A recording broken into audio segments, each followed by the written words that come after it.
What's up, Rams fans? Welcome back to Ram Showcase. Tonight, the Julio hype was fun, but now over. Plus, the offensive line position battles are still hot. And later, we rank the NFC West head coaches. Next on Ram Showcase. Welcome to Ram Showcase on Sports War Radio. Whoa, what's going on, Rams fans? Welcome back to Ram Showcase right here on Sports War Radio. I'm your host, Joe Brandon, but you can and should call me Sheriff Joe Bags. I'm laying down the law for you guys tonight. Cool stuff to get into. We are talking Julio Jones. I did it, guys. I did the cool jinx, and then I anti-jinxed myself. So I do apologize that I feel like I'm the reason we're not getting Julio Jones now to the Rams. We got some position battles that we'll discuss. I do want to reference a few comments that I had last week on my trade list. I just want to address some things that I said, or I guess did not say. So we'll talk about that as well. Ranking the head coaches of the NFC West, and just a couple of fan quesos. Nothing too crazy for you guys today. So we only got a couple, but we are also in June, which is notoriously a slow news month for the NFL. And I mean, I gotta say that I'm pretty hyped that like we still get like Aaron Rodgers stuff. We still get Julio Jones stuff. We're still getting Deshaun Watson stuff. And now, I mean, I'm in Colorado, so I'm hearing a lot of like the Drew Lock and Teddy Bridgewater battle that, you know, some Denver writer up at the Fan, he says that he's pretty confident that Bridgewater's going to win out that battle. So at that point, does Luck get traded? I don't know.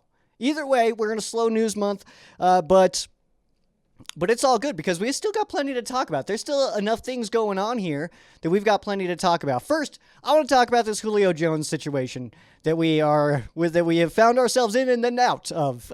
So the Rams were reportedly pretty in on Julio Jones. The odds skyrocketed, and I did the thing last week where I did say, it was like, you know, maybe I need to say that there's no way Julio Jones becomes a member of the Rams.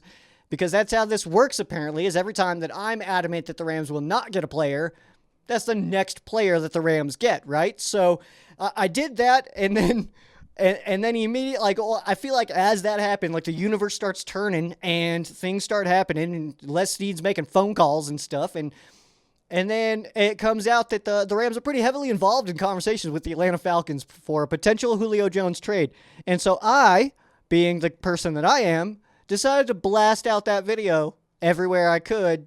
Well, I mean, not everywhere I could, but I decided to post that video in a couple places, and then it feels like right after that was because I kind of had sold it as like I have some kind of weird gift that if I say a player has no shot of coming to the Rams, we get them, it turns out. So, of course, I did this a little bit premature, I guess, and then like I posted all that stuff, and then it was like, oh no, the Rams are out. And it's like, they got me. Like the universe came back around and shut that down real quick after I got like a little confident that Julio might actually come to the Rams. So the Rams are now reportedly out on Julio Jones.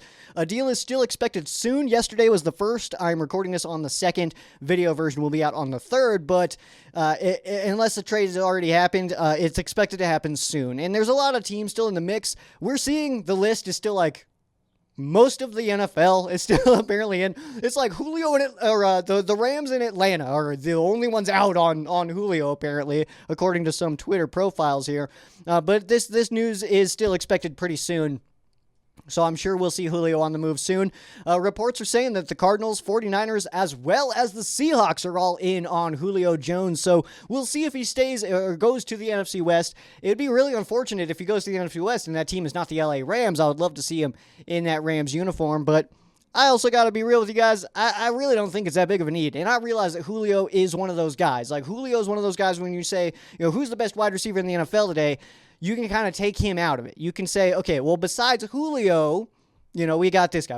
But Julio is like, he's one of those guys all time. It's like when Calvin Johnson was in the NFL, it's like, well, who's the best wide receiver? Like, okay, well, take out Megatron and then we have a conversation. Otherwise, it's that guy. You know what I mean? So, of course, injury history, stuff like that, but I was getting like a little excited about it, but also, like I said, we didn't really have the need there. The Rams have a pretty deep wide receiver group right now, so it wasn't something that it was like, oh man, if we do this, we're gonna make the Super Bowl, but if we don't really have a shot. that's not really how I feel. And Julio can go somewhere else, say in the NFC West, and yeah, he's going to make a team better immediately, but I still feel good about this Rams team right now. You know, I still feel confident going into the season with this squad that the Rams have put together right now, because, I mean, it's a good group. I mean, won 10 games last year, won a road playoff game, did lose a couple of pieces, but improved our biggest weakness, which was quarterback. So I'm here for it, man. I think it's going to be fun stuff. Let's talk about the OTAs are kind of we're in like the gap right now, where we're getting like the May stuff is over. Now we're kind of waiting for some June stuff. I think it's in a couple of days that we'll see some more June, some dates. But per some reports, it looks like Coleman Shelton seems to be currently ahead of Brian Allen at that center position battle. And it does look like Corbett is probably leading that right now, but it looks like Shelton is the one coming in after Corbett and then Brian Allen after that. So my question is, could Brian Allen be a cut? You know, he's one of the guys, one of the members of this Rams offensive line that has really no versatility. And can he move to guard? I don't think so. I think that he's a center, you know what I mean? But if you look at Shelton, Corbett, Evans, Edwards, Tremaine Ankrum, even Havenstein, I'm sure he can move over to the left. Witt is left tackle, but I mean, most of these guys have been kind of cross-trained at different positions, especially on the interior. A lot of those guys can play all three of those spots, left guard, center, and right guard. So is Brian Allen one of those guys? I don't think so. That's not anything we've seen before. But I also wanted to let it be known that we're going to keep seeing some shuffling, okay? We don't have our starters just locked in at those 5 spots yet. What is good is we have a lot of depth on the offensive line, and we have, I don't care what you say pre-draft, even I've been saying this for months, but we're going to see some shuffling going on. And, you know, I saw a quick promo clip. It was 1 second long where Noteboom was at right tackle. So, I mean, it could have been a second team thing. Yeah, absolutely. It could have been a second team thing. But the point is, these guys are playing all over the place. And I don't think that in June, we're locked in 100% of like, no, these guys are our starters along the offensive line. We may have our starters, but necessarily not the positioning. You know, Corbett might start at center, but I think he did a great job at left guard last year. Evans is a guy that could play outside or inside. So if something were to happen at the tackle position, Evans could go out there. So could Noteboom, but those guys could also play guard. The versatility is awesome there, but I think we're going to see a lot of shuffling. So don't be, I guess, too sold on the immediate factor that these guys are playing in this spot today. You know what I mean? Because we still got a while for the season to start. We're just under 100 days now for the actual NFL kickoff game, and we're getting there. We're getting it right in that sweet spot where we're going to have not a lot to talk about until training camp starts. But I love the training camp. I love this time. I'll be honest with you guys. I love it. I think it's fun. Everybody's 0-0 right now. Everybody's hopes are super high. Even Lions fans are out here talking about that. Like, they're like, oh man, Jared Goff might be our answer, man. It's like, okay. Yeah, man, he might. Yeah, I mean, I don't know. But I've watched him play for the last few years. I'm going to say that behind that line, with that coach, with those weapons, I don't know. Not super confident, but hey, everybody's 0-0. Everybody has reason to be confident right now. Everybody's tied for first. So we're going to see some shuffling still happening. Let's talk about this real fast. I just wanted to address some comments that I had on that trade video that I put out last week, my top 5 trades, the Cracking the Cody segment. And I just wanted to mention, because I asked, and I wanted them. I wanted your top 5s of some picks or some trades that the Rams have made. And, you know, a popular one was the RG3 trade with the Washington, at the time, Redskins. So this is why I left that off the list. I did that on purpose. I didn't even try to put that on the list because I don't think that trade was very awesome for either side. All right, so the Rams gave up the number 2 overall pick to Washington that year. The Rams received a pretty good haul, and along with some other trades, because like they received those picks and then traded. Like it was kind of it branched out a little bit. So with those selections, the LA Rams ended up getting Greg Robinson, who was he was sent off to Detroit. Running back Zach Stacy, I was a fan of him. He was traded to the New York Jets. He has since retired. Wide receiver Stedman Bailey, to no fault of his own, doesn't play anymore. Maybe he would not be playing now. It's 2021. I have no idea. But we know the situation. I don't need to go super into it. Of course, he had that injury in Florida with the gunshot wounds, and now he's a coach. I believe he's still at West Virginia. I could be wrong there. Alec Ogletree, who was really good for a while. I liked Tree as the Rams linebacker, and then the Rams went to the 3-4, and he was just not a fit. He struggled in the 3-4. Then he was traded to the Giants. Rock Watkins, Ricavius Watkins, never really did much. Really just was never really an impact player. Isaiah Peed, injury issues throughout his career, and now a pretty large injury has stopped him from playing, and he now actually participates in the Paralympics as a sprinter because he was actually in a motor vehicle accident and lost, I want to say it was just one of his legs. But either way, I mean, rough path for Isaiah Peed. I liked Peed a lot, actually, as a back for the Rams. But yeah, he's no longer playing football. Janoris Jenkins, pretty solid player. He was pretty risky, but I mean, I was a big fan. If you guys have been with Ram Showcase for a while and myself, then you guys know I was a big Jenks guy. I've still got his jersey sitting up in my closet, but took a lot of risks, would get burned a lot, kind of had that Marcus Peters kind of vibe to him where I liked him, and he would make some big plays, but when he got burned, it was everybody else's fault. He would never take that blame himself. So, I mean, overall, I would say he's been an average starter to slightly above average starter his entire career. I don't think he's really done anything that special throughout, but, I mean, he's not a bad player by any means. He never was. And then, of course, Michael Brockers, who is the main contributor of all of this. And absolutely, I mean, it's hard to... It's hard to say anything bad about Brock. I mean, you can even hear the players... Who was it? Sebastian Joseph Day in his press conference, he was even saying that, like, the comments were made. They were out there stretching on the field, and somebody makes the comment, like, man, it's quiet out here without Brock, So, I mean, and he was that block eater, man. So, ultimately, I say this all to say I don't think that the Rams really ran away with that trade. I really don't. I know that Washington didn't necessarily win that trade either because RG3 didn't pan out into much, but I don't know. It doesn't feel like either team really won that trade in a sense. All right, what we're going to do here,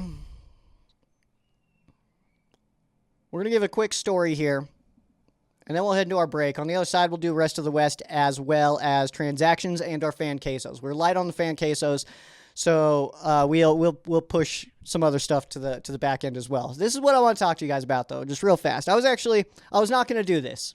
I was not going to have this conversation, but I was kind of convinced into it, and this is not something that I would normally do.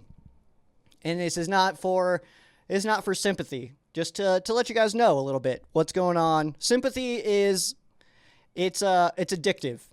Once you say something to somebody and they're like, "Oh man, dude, I'm really sorry," that feels good, and then you tell other people. So I'm not really about that. I feel like sympathy is really addictive, and people get stuck into searching for sympathy. That's not what I'm doing here.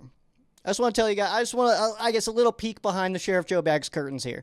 Been a little bit of a rough time these last few months, honestly. And you guys may have noticed a photo change up here on my picture here. One of those photos on the front is it's changed away from my niece and is now a picture of my uncle. Just a few weeks ago, my uncle did pass away, and it was pretty shocking. We were not expecting that, and my uncle's the funniest human being I've ever met in my life, and I contribute a lot of my sense of humor to him, and it was tough. That was tough hearing. And then on Memorial Day this week on Monday, my grandma passed away, and his mother, and so it's just been a little bit of a weird time in my family. And my grandma's probably my favorite human of all time. She's super funny. My one quick story about her before I launch into a different story is we were actually at my mom's wedding, and I'm talking to my grandma. I'm just trying to have a conversation with her, and she keeps kind of peeking over my shoulder, and I don't know who she's looking at. I still to this day have no idea who she was looking at, and I'm kind of like, Grandma, pay attention. What are you doing? And she just looks at me and she goes, "She got fat."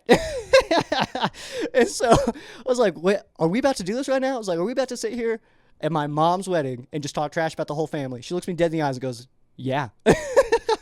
So we sat down and just railed on everybody. It was the best time ever. But I actually got a tattoo from my grandma. I don't know if you guys noticed it. My arms have changed, but yeah, that was the addition. That was for her. I got that a while back. But my uncle, like I said, funniest person I've ever met. He has one of my favorite football related stories I've ever heard in my life. My uncle and my grandma were both extremely huge Bronco fans. Not the jerkwad kind of Bronco fans too, the good ones who actually know what they're talking about and are really passionate and stuff. But when the Denver Broncos were playing at the LA Raiders at the Coliseum, they went out for that game, and this was post Lyle Alzado being not a Bronco anymore, now is a Raider, and that was one of my grandma's favorite players, and she takes it very serious, and she was not happy that Alzado went to the Raiders from the Broncos. She felt betrayed by Lyle Alzado, and if you guys don't know Lyle Alzado, I mean, he's one of like the tough guys of the NFL, like NFL history. So the story goes that they're out at this game, and I don't remember what the game was, who won, anything like that.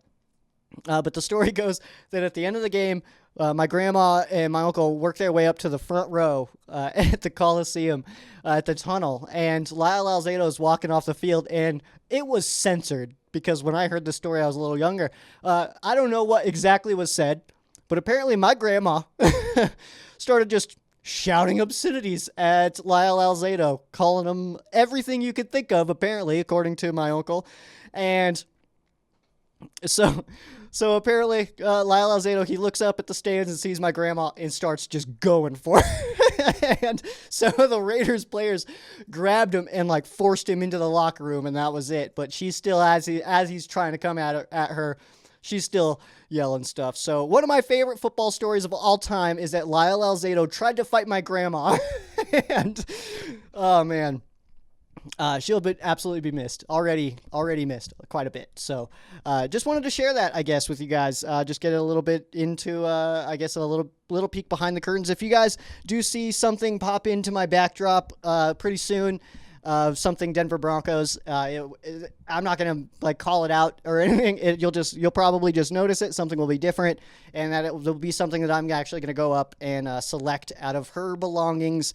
Just one thing that will kind of remind me of her. She'll be back on my backdrop back here, and my uncle will stay on the drop as well. The quote on here, I'm sure you guys can't see it, says, "This is the greatest day of my life." Whenever you would ask him, "Hey, how you doing today?" "Hey, today's the best day of my life. The greatest day of my life. Yesterday's already gone. Tomorrow's not here yet." And yeah, that's just a little peek, I guess, behind the curtain of Rams Showcase and Sheriff Joe Bags. I was convinced into doing that. It was not normally. I feel like I just keep it football. I keep it Rams related here, so I feel like I just wanted to give that to you guys. Before we hop into our break, though, I do need to give a pretty large shout out to Compton Mania. Okay, I don't know if you guys know about Compton Mania that's going on, but you need to. All right, so this month on June 26th, Compton Mania presents the Ghetto Gauntlet. All right, and first of all, name impeccable. All right.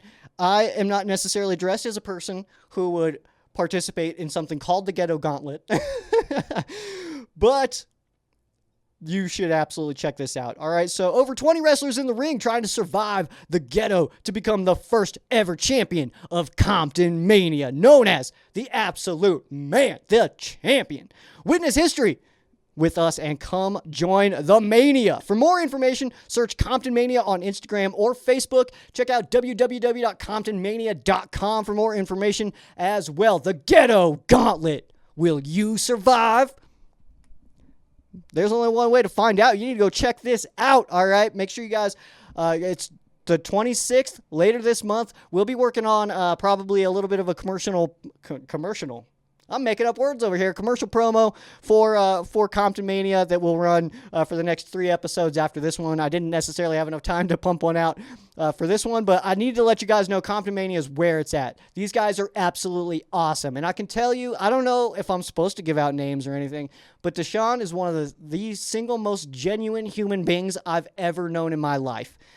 I'm absolutely honored to call Deshaun one of the bros. Absolutely. Straight up homie. And I can't wait. I absolutely want to get out there this year. Deshaun's one of the gentlemen that I would love to meet up with and just have a beer with out there, out at SoFi, because that mother is about to be so full with human beings in it, because we beat COVID. It feels like I can say that. I don't know if I'm allowed to, really. Like Fauci's going to call me later on and be like, yo. But either way, it feels like we beat COVID, and we're doing great. All right. On the other side of this break, we've got the rest of the West, as well as our NFC West head coach rankings 1 through 4. We'll get into some transactions. Got some really good stuff there and a couple of fan quesos. We'll be right back with you. What's up, Rams fans? I'm Sheriff Joe Bags, and you need to know about Shaw's Customs. Custom vinyl decals are the best way to show all of the other cars in traffic what you are most passionate about. Deals on vinyl packs right now with 7 different logos in yellow, white, or blue. Custom shot glasses and beer mugs for brewskis with the broskies. That's not all. No way. Superhero and political decals also available. Visit the link in the description and check it out for yourself. Tell Josh that Sheriff Joe Bag sent you. You won't get a deal, but he'll get a kick out of it. Shaw's Customs. And welcome back in, Rams fans. Let's go ahead and hop into the rest of the West. We'll talk, so just some quick news, nothing too crazy. Like I said, we're in June right now. It's early June, so we're in like the quiet time. We're about to really be in the quietest time of the NFL season. Between the OTAs and between training camp, where players are kind of told, like, all right, stay in shape, we'll see you guys in a little bit, kind of thing, and then they come back ready for training camp. But we're hitting that time right now, so there's not a whole lot going on, but we will start with the Arizona Cardinals. The Arizona Cardinals are one of the favorites to trade for Philadelphia Eagles tight end Zach Ertz. So another possible weapon for Kyler Murray. They are loading up. This NFC West division is absolutely no joke.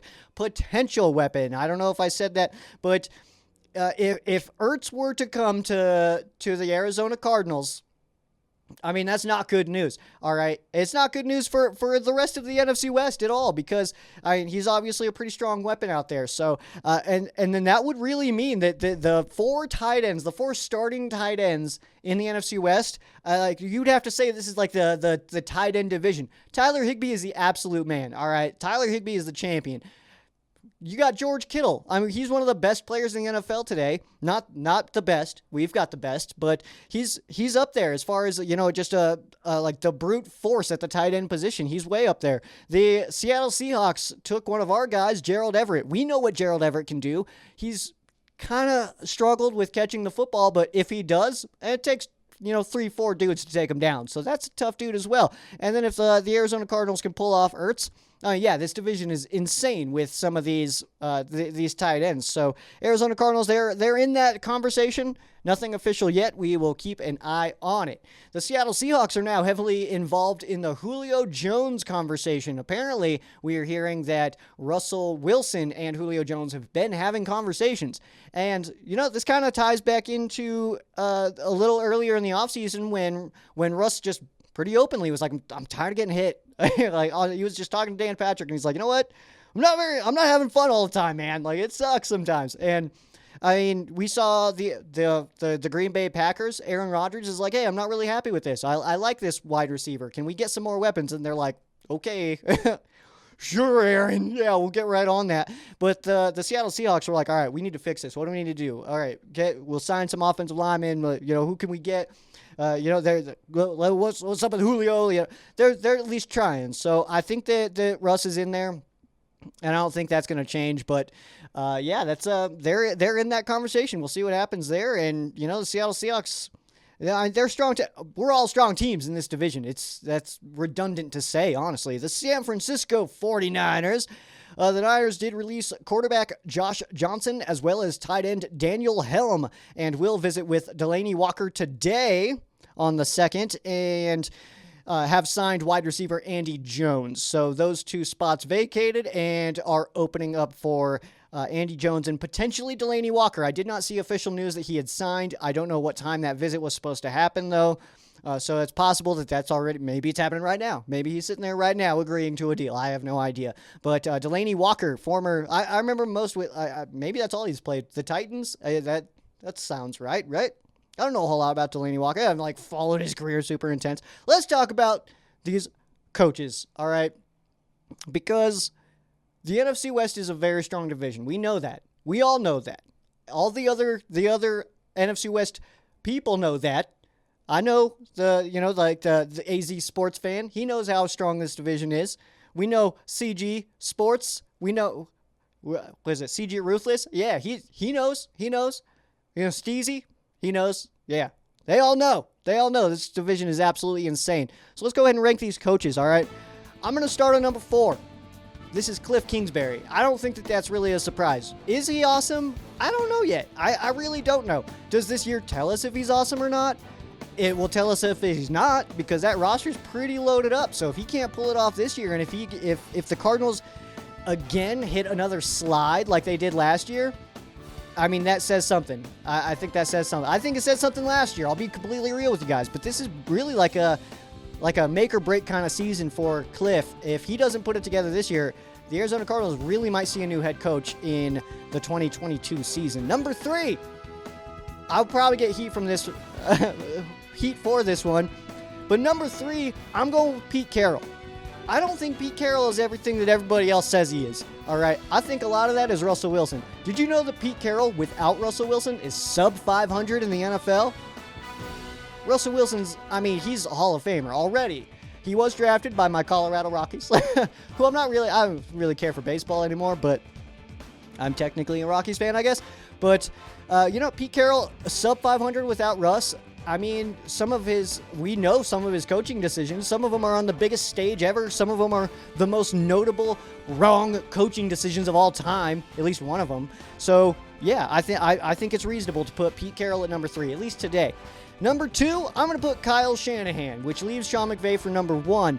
And McVay and Shanahan, I really do feel like could be a 1A and 1B situation in this ranking. Shanahan's made incredible strides, actually. I wasn't very high on Shanahan for quite a while, and I think that, over some time, he's really kind of got his rhythm down, and I think he's doing a really good job out there, unfortunately, for the 49ers. So I really do think that could be a 1A and 1B. McVay's obviously going to be ahead of him because this is Rams Showcase, and it's my show, and I can do what I want to.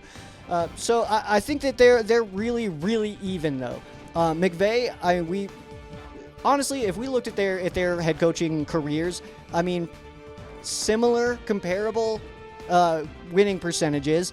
Each of them lost a Super Bowl in, their second seasons or something like that. So, yeah, I think that's completely reasonable. But those are my coaches rankings. We got Cliff Kingsbury at number 4, Pete Carroll at number 3, Kyle Shanahan at number 2, and your Los Angeles Rams head coach Sean McVay as, in my opinion, the best head coach in the NFC West today. Let's talk about some transactions real fast, and then we'll get into our fan quesos. Let's see here. Did I skip anything? No, looks like we're good. And so for our transactions, this is one that I missed last week. I barely missed this one last week. I think it was being released as I was recording. But the Rams did sign cornerback Kareem Orr to a 1-year, $780,000 deal.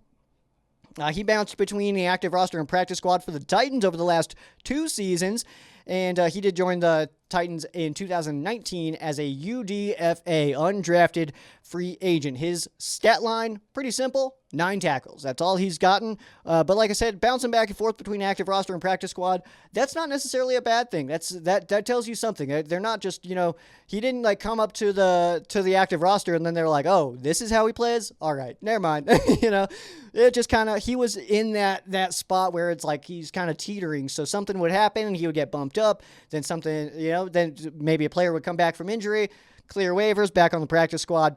That's nothing that's not necessarily a bad thing, but either way, the Rams, some depth at the cornerback position is never really a bad thing. It's hard to complain about depth at that spot for sure. More cornerback news. The Rams draft pick Robert Rochelle signs his rookie deal. He did that on Tuesday. So just yesterday, actually, that he signed. Or yeah, that I wrote this down yesterday. Maybe that happened. I don't remember. It was this week. It was this week that Robert Rochelle signed his deal.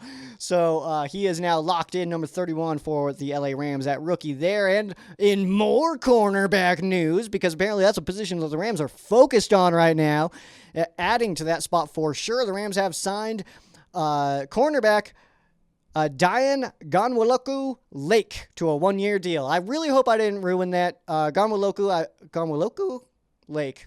I'm pretty sure that's exactly right. Dayan. So he did sign a 1-year deal with the Rams. He was on the Rams from April 28th, 2020, but then was cut at September 4th. So he might be one of those guys. Could this be one of those guys that we could have seen last year maybe have an impact, but no preseason, no in-person training camp. He didn't get a chance to showcase his skills. I'm hoping that that's the case because, hey, this would be really cool for this guy to be able to, like kind of ruin his shot. I don't want that he didn't ruin his shot, but the world ruined a lot of shots last year with COVID going on and the lack of a preseason, the lack of in-person training camps. So coaches weren't able to see those guys. I talked about that before earlier in this offseason where, preseason's a time for some of those undrafted guys, maybe the lower roster guys, to really make a name for themselves. And so missing that last year, we don't know if some of these guys are just, they could have been amazing, but they never really got a shot. They had all the makings to be a high impact player, but never were able to get onto the field. And so the team kind of has to go with guys that they know a little bit better, that they've got actual tape on. So hey, I mean, this is a guy that we'll look for in the preseason for sure, because I want to talk about his story just real fast, because I always, anytime the Rams sign anybody, I kind of look into their story a little bit. I kind of look into who they are, where they came from.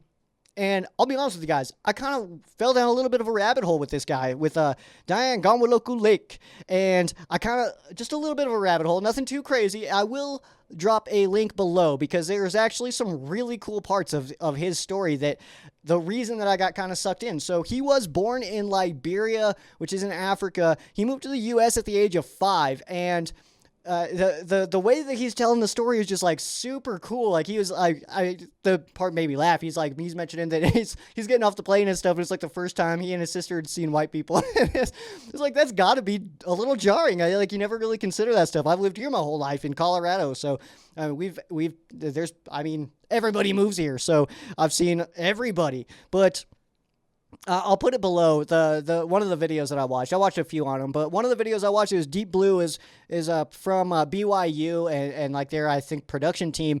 But really cool stuff and just really interesting, like some stuff that you don't really think about. That he was talking about, that he was like in his room and he just kept turning the light switch on and off, because it's like such a weird concept to him to have that in a place. And I mean, moving at 5, I mean, obviously that's really young, but he'd remembered, being from Liberia. So the changes, I'm sure that was a pretty big culture shock. So, I mean, he moved because of the crazy stuff that was going on there. So, I mean, those kind of stories are my favorite kinds of stories. Those guys that, they have just a little bit more weight to their why, I guess. And I'm big into the why. Why are you doing things? Why are you working hard? What makes you get up? Like, when you open your eyes in the morning, what makes your feet hit the floor, kind of thing. And I think for Dayan Ghanwoloku Lake, I think he's got a hell of a story, and I'm trying to pass it along, I guess, because now that he's back as a member of the Rams, I feel like it's a perfect time to share some stories. So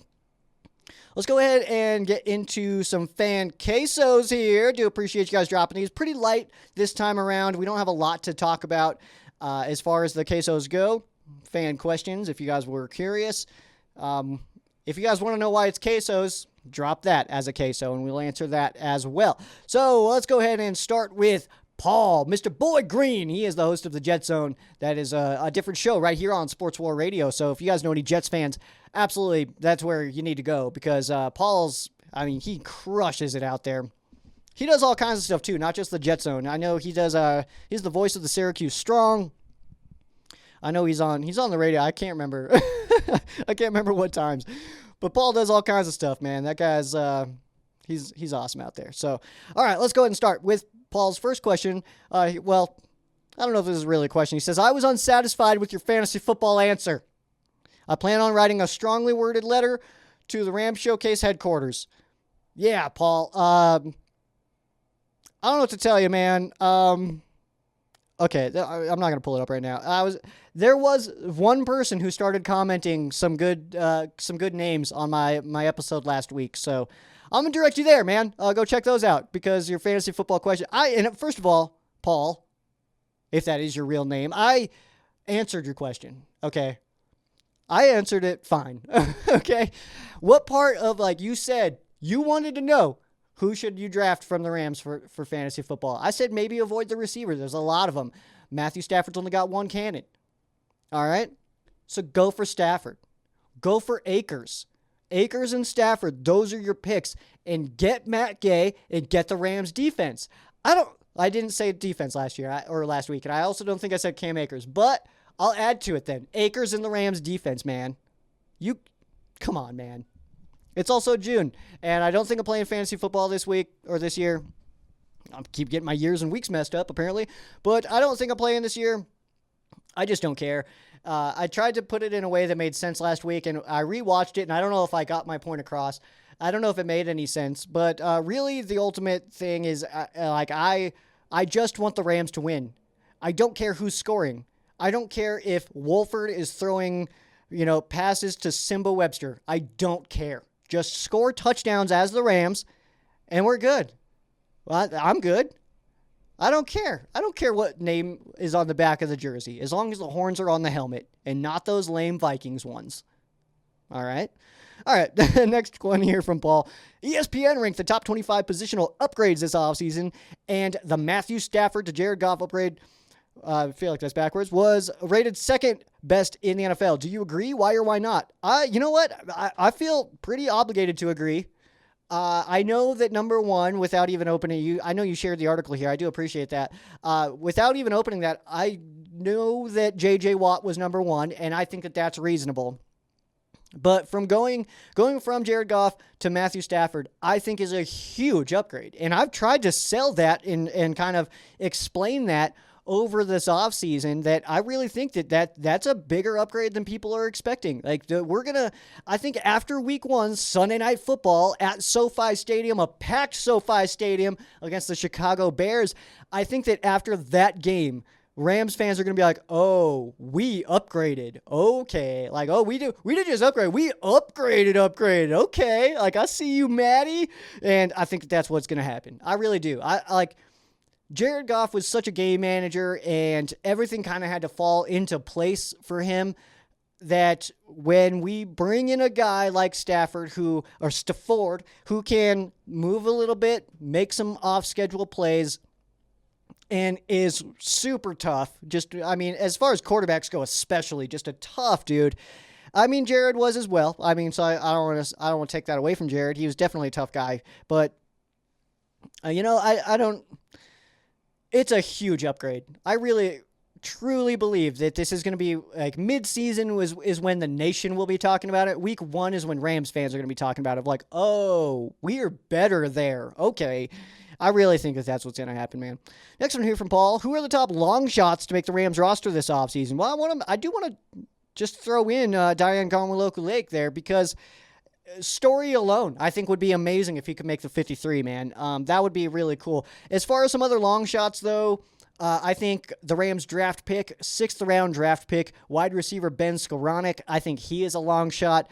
Not because I don't think he's a good player or anything like that. I think he's a fine player, but the Rams' depth at wide receiver, I think, is absolute bananas. So I just don't think he's going to be able to crack that. I think in order for him to crack the 53, he would absolutely have to light up preseason, man. Absolutely just blow it up. He needs to turn heads of national people to be able to make this roster, I think. I just don't know. When the pick came in, it was like, oh, another one? There guys. I'll say those, and then I feel like Brian Allen's a possible cut, man. I know he's been a starter for this team at center before, but I think that he is a potential cut. And Taylor Rapp, I'm hearing some other good positive things from Rapp this season, so maybe he's not going to be a cut, like I've been saying. But that's one. I want to see preseason, man, to see what Rapp brings to the table in year 3, because year 1 to year 2 was no leap at all. Let's see. Next one from Paul. Top breakout candidates for for the Rams this year on both offense and defense. On the offensive side of the football, I'm going to say I really like Cam Akers is the obvious answer there, so I want to try to avoid that. I think that we could really see Van Jefferson get a lot more involved this year. And I mean, even with the number of weapons that the Rams have now and adding Tutu Atwell via the NFL draft, 57 overall, but I think that Jefferson is a guy that Sean McVay was upping quite a bit last year. And especially at the end of the season, he's like, hey man, this guy's talented, so I think that we get him out there a lot more, and he does look like he bulked up over this last offseason, so I'm excited to see him out there. I think he is absolutely a breakout candidate. As far as, I mean, honestly though, man, the rest of the Rams offense I feel like it's pretty locked in. I mean, we know Woods, Kupp, Tyler Higbee, we know Stafford, we know Cam Akers. We feel pretty good about the rest of the guys, but if we take a look at the defensive side of the football, I mean, there's some absolute studs back there as well. I mean, obviously we know Aaron Donald is not going to break out this year. He did that pretty quick. And then of course, like Jalen Ramsey, we got Darius Williams. We got some very strong players there. As far as the defensive players who I think will really break out, I'm really looking at these two safeties, the second-year safeties, and that's going to be Jordan Fuller, who's going to be rocking number 4 at the safety position, and it's going to be Terrell Burgess, who's I believe he went to 32, if I'm not mistaken. I think that's right. But I think both of those guys, I think they're going to be starters this year for the Rams on the back end, and I'm excited about it, man. I think that those are two very big breakout potential guys at the safety position because they're both going into second year. Of course, there is Taylor Rapp and Nick Scott to look out for as well. I think that they get playing time in rotation, but I think that Burgess and Fuller are going to be the starters. And then at the linebacker spot, like this really could be the year that we see Obadiah Okoronkwo just step into his own. That's one that I feel pretty strong about that could become a guy opposite of Leonard Floyd. I like this Rams front a lot. I like adding Bobby Brown III out of Texas A&M. I think he fills that Brockers role really well. Sebastian Joseph Day coming back. I think he's in a very good position to kind of stand out this year. A'Shawn Robinson, reports are that he's lost some weight. He's looking faster. He's looking a little quicker out there. So A'Shawn Robinson might be a guy that could break out this year as well. But our front is good. I love our front. Darius Williams and Jalen Ramsey at the outside corner spots. Looks like it's going to be between David Long Jr. and Robert Rochelle for that nickel spot, and then Fuller and Burgess on the back end. I'm here for it all, man. Next one here from Paul. Last question for me. During this period of not a lot going on, do you have a guide or suggestions on what can help Rams fans or just NFL fans in general get through this period? It's a tough period, man. What I can say is there's a whole entire backlog of Rams Showcase episodes that Rams fans can go check out and laugh at because, I mean, I feel like every episode gets a little bit like I progress just a touch. So if you go back like a year or something like that, you'll be like, oh, okay. Or you can go try to find things I was way wrong about last year. That's a fun thing to do. What I choose to do myself is to watch old games, actually. I love to go back and watch some games from the Joe era of really getting into football, which was the 2000s. That was my era of football. Like Terrell Owens and I don't know, that's like the first name that pops in my head. And like watching like Troy Polamalu and stuff like that. Like I feel like that was my era. And then of course with the Rams specifically, not too amazing, but Bulger, Steven Jackson, Torrey Holt, guys like that. I mean, I could go absolutely on and on and on. I remember being like so pumped, like Travis Fisher or Jeremy Trias Butler, man, locking down that corner. It's going to be amazing. We signed Corey Chavis. What's up? Like, I remember all that stuff. I like to go back and watch those games. 2005 Seahawks, that one's on the YouTube. I'm turning into my dad a little bit more every single day on the YouTube.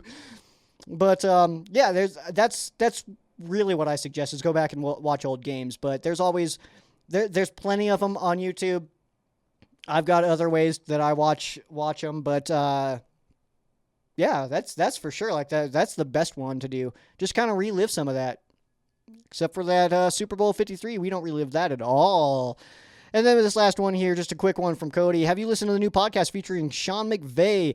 And this turns out it's up with Peter Schrager. So no, I had not heard that actually. I think I have time on Sunday that I'll be able to check that out, and so I will definitely be searching for it. Just a busy time of Joe's life right now. We went into a little bit of it, but yeah, it's just a little bit of a time right now. But Sunday, I think I want to try to check that out. It sucks. It's so weird to be in a position where it's like, do I have a free hour within the next 3 days? Like, do I? Maybe I could try to put it on at work. That's another option as well. Maybe I can do that. It depends on a few things, but yeah, man, appreciate those questions. The fan cases. If you guys ever get the hankering, you need to know something about this LA Rams team, make sure you guys drop it. I did see some bigger ones that came in last week with some other top 5 potentials or some big research ones. We will absolutely get to those. The prep time is the hurdle there, but we will absolutely start working on that. We'll get that out to you guys. But also, man, check out Compton Mania. Make sure you guys check out Shaw's Customs. There will be links to all of that down below. But that is going to do it for me. Make sure you guys follow the Ram Showcase on all your favorite social media. That would be at Ram Showcase on Instagram and Twitter, facebook.com/Ram Showcase. You can follow myself as well at Sheriff Joe Bags on Instagram and Twitter, facebook.com/Sheriff Joe Bags. Make sure you guys comment below your favorite part of the show today. Okay, that's what I'm gonna need from you guys. Actually, wait, I lied. Well, you could do that too if you want to, but I remember I'd asked who your favorite number 83 was in Rams history. I got some strong answers there. I heard Curtis. I actually think I heard McDonald. Brian Quick was on there. I said Drew Bennett. I just threw that one. Drew Bennett, yeah, but I don't know. Was he 83? Maybe I'm wrong there. I think he was. I don't know. All right, let's do 89. 89, because that was the number that just popped into my head. I'll tell you guys mine right now. It's just Dane Looker popped into my head. You can't use current. All right, that is going to do it for me, though. Thank you guys so much for watching. I do appreciate the heck out of you guys. My escape. I hope that I can be your escape as well. And we get this season going here soon. So we're getting there. We're just in June right now. We're getting there, guys. But that is going to do it for me. I am Sheriff Joe Baggs. This has been Ram Showcase on Sports War Radio. For those of you who aren't Rams fans, our thoughts and prayers are with you. For those of you that are Rams fans, thank you guys so much for listening, and you guys have a great night.